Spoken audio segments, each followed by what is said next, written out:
should not have foreign content. No, what I'm saying is, yes, but have it sparingly.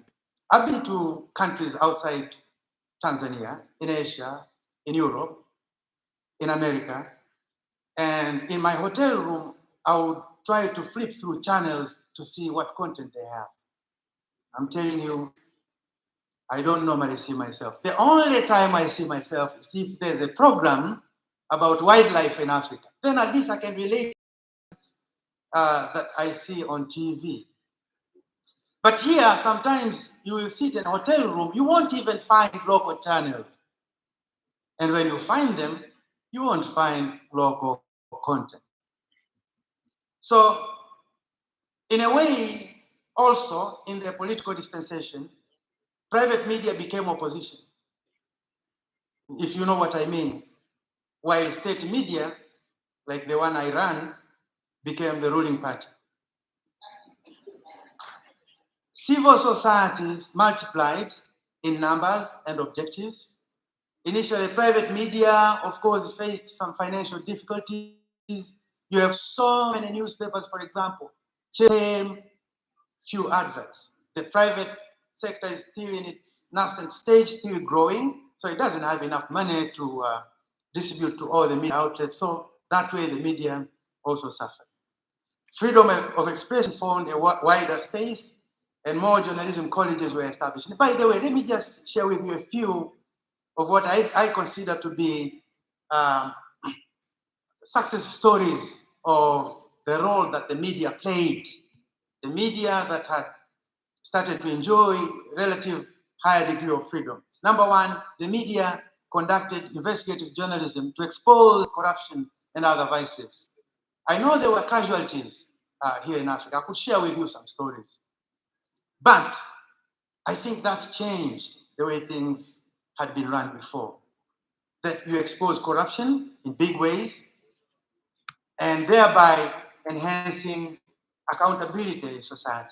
We started to see that culture of impunity changing in Africa for the first time. And whoever knows, young people may know where Africa is coming from. Today, what level of tolerance from the governments in Africa was not there. So, providing space for citizens to air their views and concerns, mobilizing citizens on issues of national importance, like it was mentioned even the first day we were here, how the media played a very important role during the COVID-19. The media is still playing an important role. By the way, COVID-19, is it still there? Has it gone? It has not even let us know. You know, just like that. So those who know, please, just in case, I will appreciate. And enabling political parties and civil societies to be heard, enhancing economic development, and the inclusivity. Exclusivity was a big problem in Africa in those years. Standing up for the poor, the marginalized, and the forgotten, standing up for justice, fairness, peace, unity, ensuring natural resources benefit the citizens. And I have tried to go through what other scholars discuss this democratization phase and the role of the media in that context. One of the key issues they touch on is technology. So I'm moving towards technology and then towards the conclusion of my presentation. We all know that the advent of ICTs and therefore the proliferation of social media or digital media platforms has actually changed the way society communicates. And we know that increasingly more and more people, I'm told in the US, almost 50% of people get their news on digital media platforms. The speed of information today is quite unimaginable.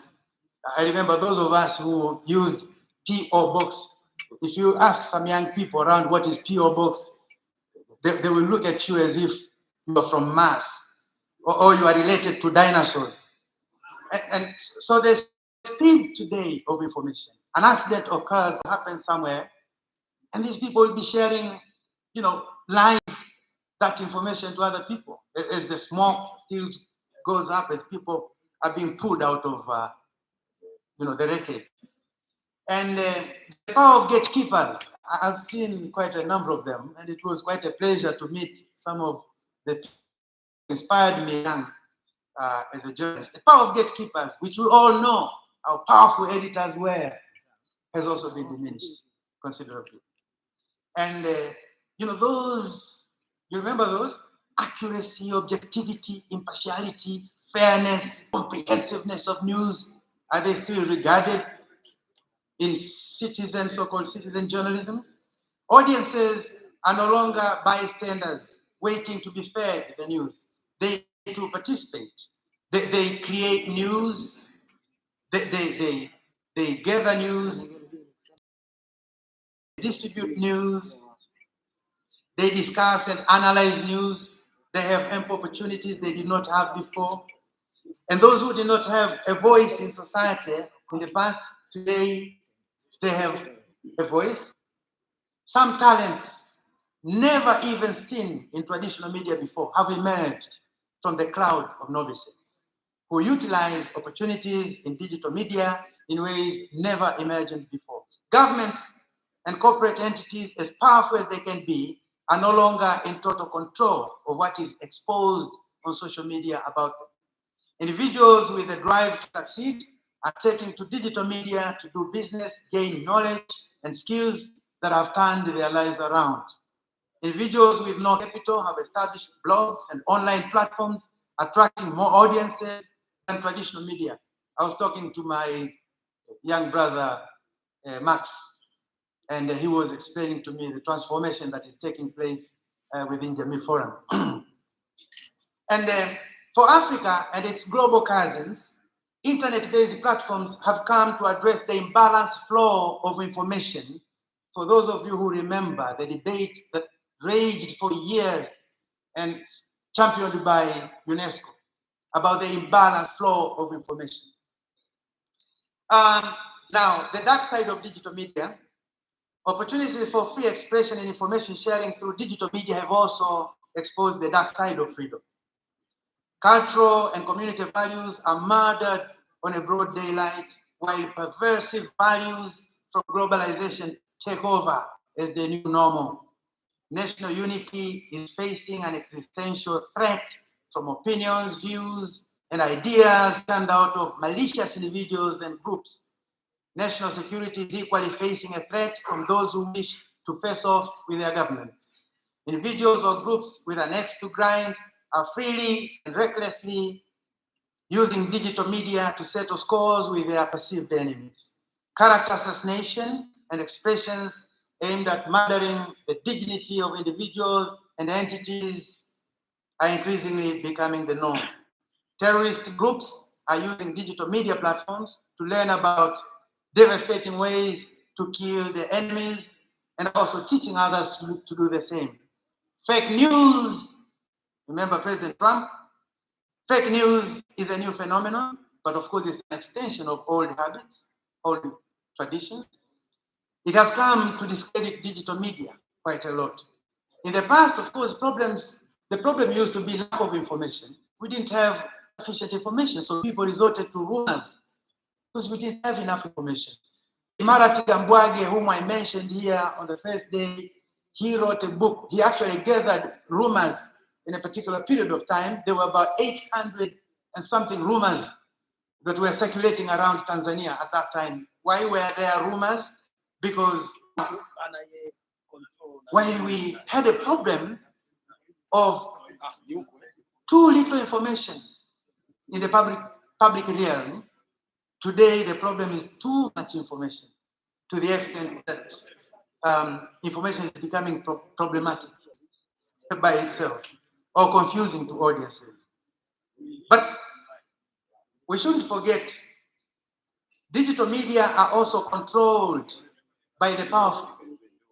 You remember Trump's Twitter account was taken out And sometimes I tend to ask myself, is this internet going to be as free as it appears now, or will it also soon be too expensive to afford?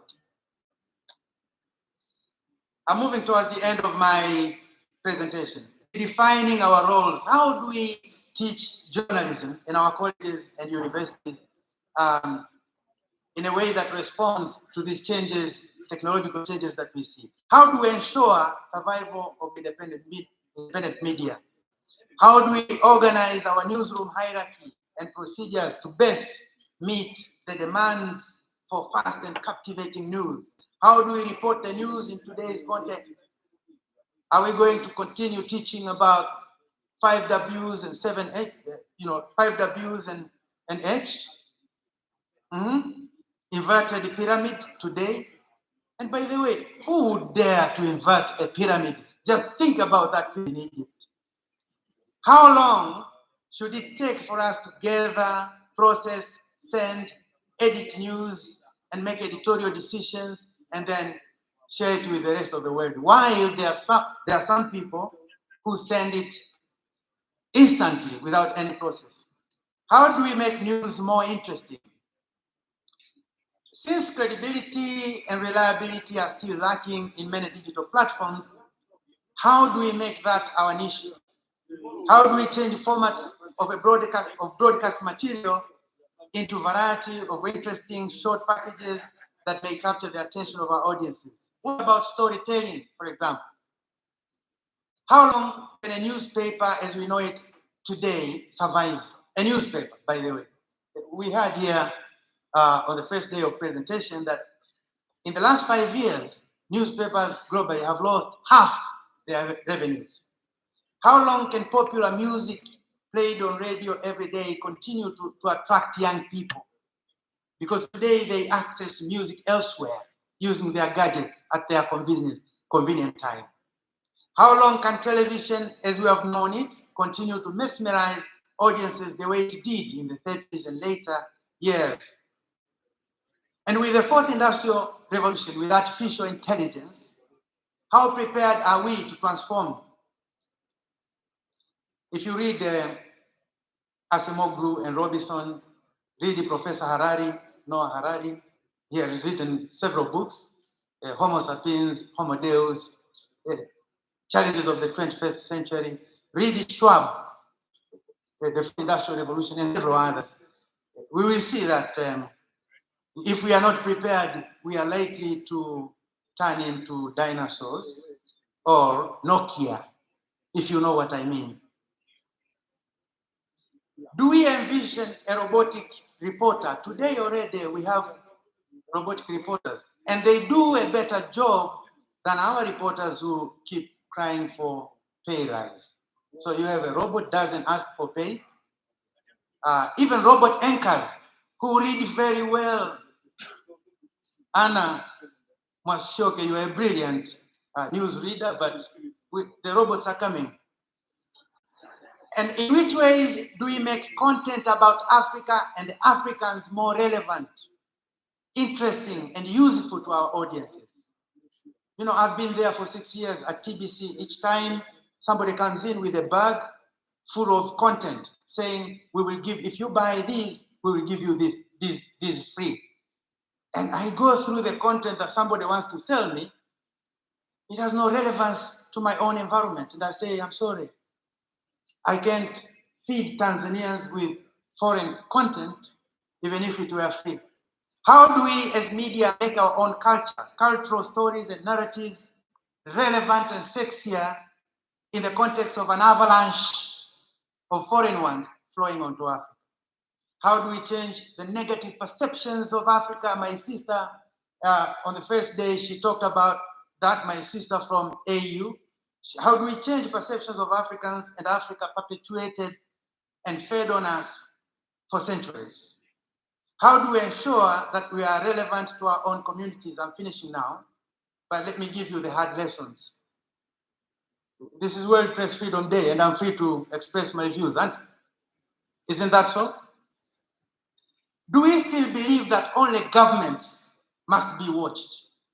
that we as media, we are the watchdog?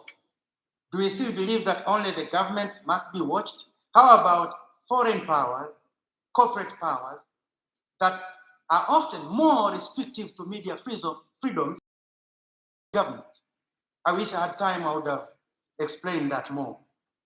Are we making any critical interrogation of foreign paradigms that have rendered our own intelligence irrelevant and obnoxious to a point of absurdity?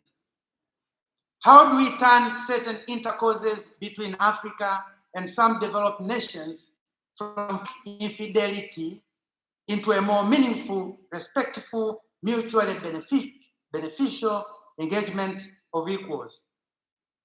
And how do we regulate media in general and media platforms, digital platforms in particular, to enhance professionalism? How do we ensure protection of women and children who face the digital onslaught?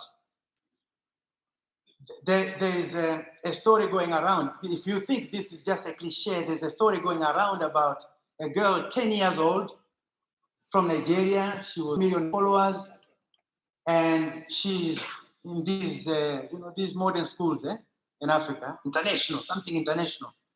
So they went on an excursion in Dubai, and then she was late, 10 years old.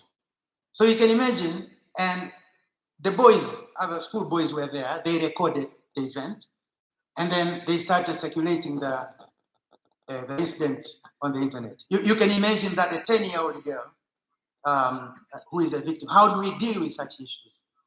Furthermore, how do we develop new ideas to help our traditional media survive financially, at least for some time? Lastly, today is World Freedom Day, and to borrow wisdom philosopher Isaiah Berlin, I ask you, what aspect